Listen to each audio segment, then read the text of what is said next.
What's going on, Buff Nation? Another busy day, another rowdy one we got to talk about. A lot to go over. First of all, we got some targets in the portal that will be visiting the Buffs. Some two guys that I actually mentioned just the other day. Saw they became available.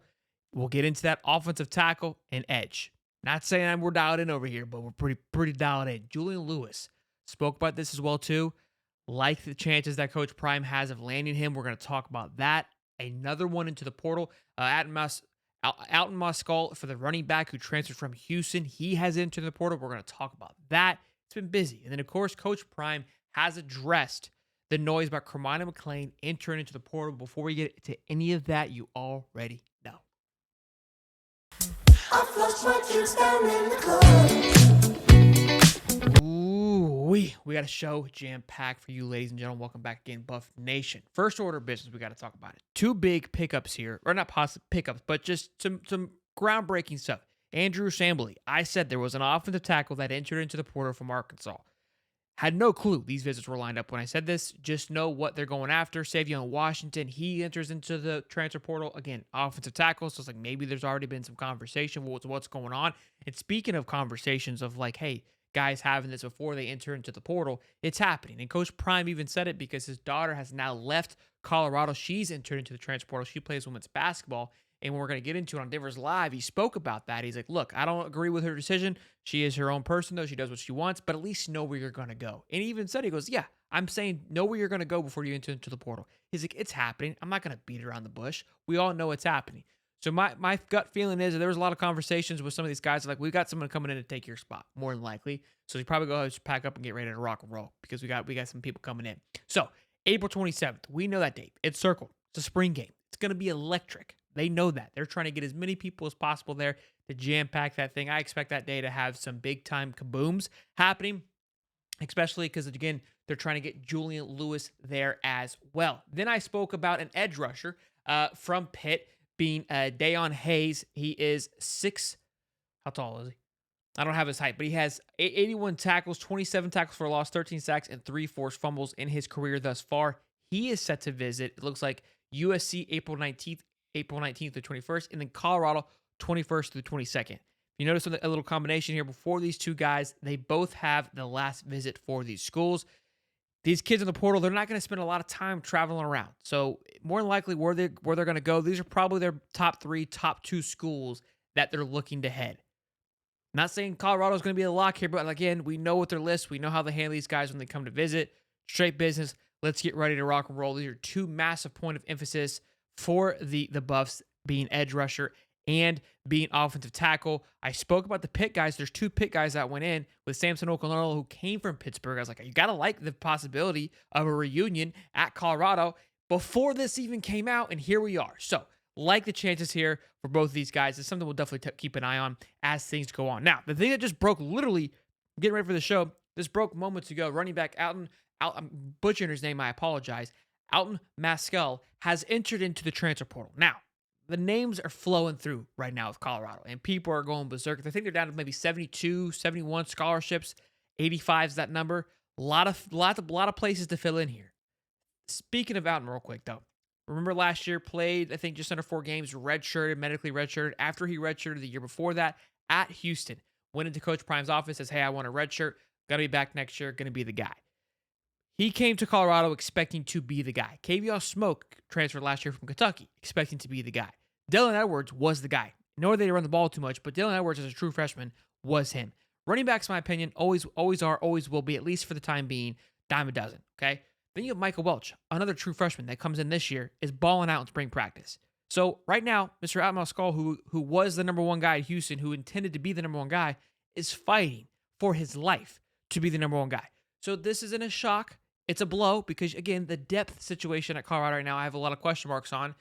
Still trying to fill these things up in the transfer portal, but these aren't your top tier leading the way guys that are leaving. That just is what it is. Some people are going to say you're trying to sugarcoat it, trying to blow it up. No, this is straight facts.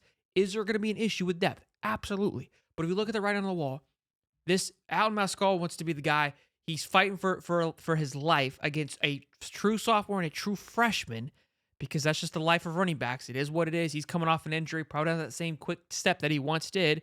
Look, you're you're going to be fighting for it. And we're not going to do a running back cut by committee. It doesn't seem like Colorado's going to be that type of squad, like the SEC type, where they're more like 1, 2, 3 kind of rotate and just, we don't really care who it is. I just need you to move the football. That doesn't seem like it's going to be Colorado. It's going to be a heavy one with a little bit of two. And that means Alton's going to be look on the outside going, if there's an injury, it's the only way I get to play. So this makes sense. I think it's a blow, but it makes sense nonetheless. So transportal, we're in, it's in complete tizzy right now. It's in tornado at the moment. We're going to continue to watch it. It's been fun. We've been prepared. We knew this was coming. So, of course, be sure to smash the like button, subscribe, turn the bell on, because you don't want to miss it when we do talk about it. Now, let's get into some recruiting talk, and then we're going to address the elephant in the room.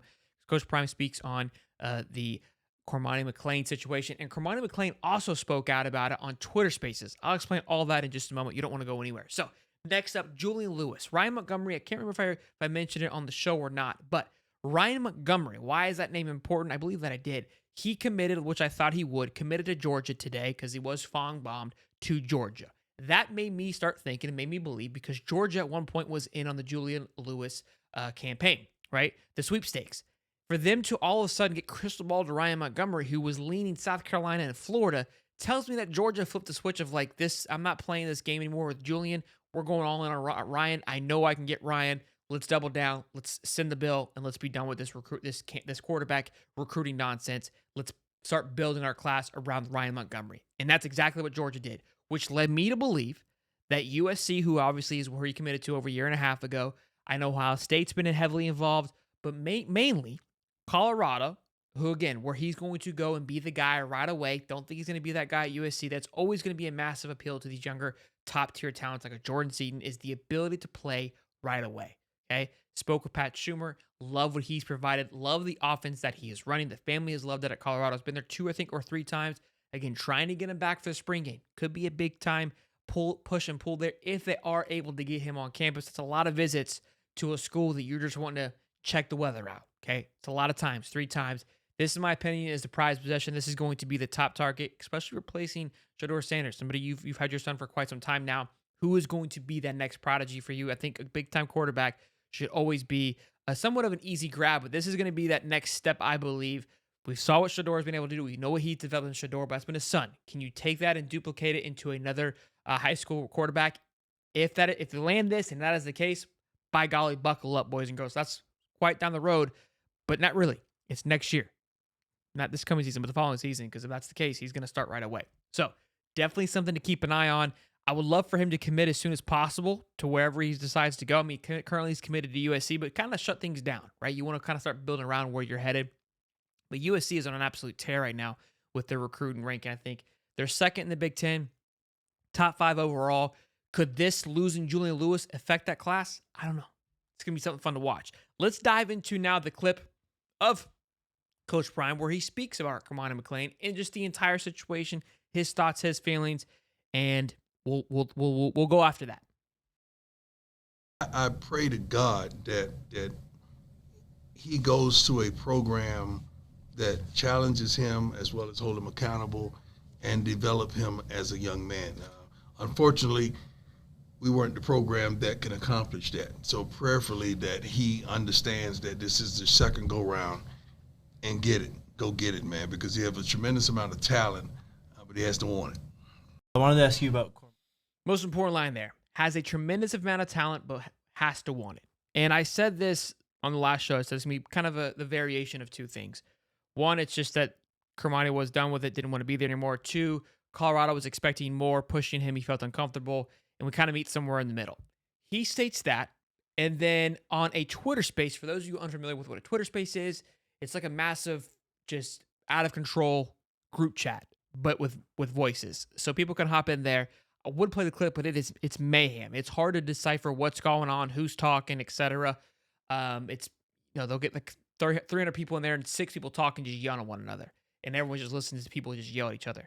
So what was stated, essentially, like somebody asked, "Hey, what is your feeling on the situation?" Again, it was very hard to decipher what's going on and what's being said, but essentially it was like, "Hey, where do you, on a scale of 1 to 10, like how personal is it?"